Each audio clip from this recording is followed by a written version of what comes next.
அதே மாதிரி முதுகுத்தண்டு பாதிக்கப்பட்ட திருவாரூர் மாவட்டத்தில் பல குடும்பத்தில் சுய தொழில் பண்ண வச்சிருக்கிறேன். இட்லி கடை போட்டு கொடுத்துருக்கிறேன், தையல் மிஷின் வாங்கி கொடுத்துருக்கணும், என்னென்னமோ சம்பாதிச்சு 10 ரூபாய் சம்பாதிக்கணும். இதுதான் சார் திருநங்கை. இப்போ லேட்டஸ்டாக திருநங்கை பார்த்தீங்கன்னா முக்கால்வாசி கம்மியாயிடுச்சு. சில திருநங்கை கை ஏந்துறாங்க.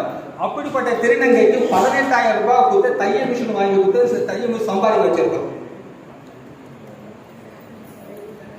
அதே மாதிரி இந்த கூட்டத்துல இருக்கிற அன்பு சொந்தங்கள் எல்லாரும் இருக்கிறீங்க.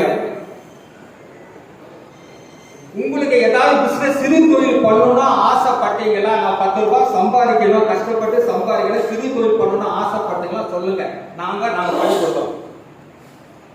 புரியுதா? வட்டி வியாபாரம் பண்ண போறேன், வட்டி வியாபாரம் பண்ண போறேன், நானே 10 ரூபாய் சம்பாதிக்கணும்னு ஆசைப்படுறேன்னு சொல்றவங்க கொடுங்க, நம்ம ட்ரஸ்ட் கண்டிப்பா பண்ணி கொடுத்தோம். பயப்படாதீங்க.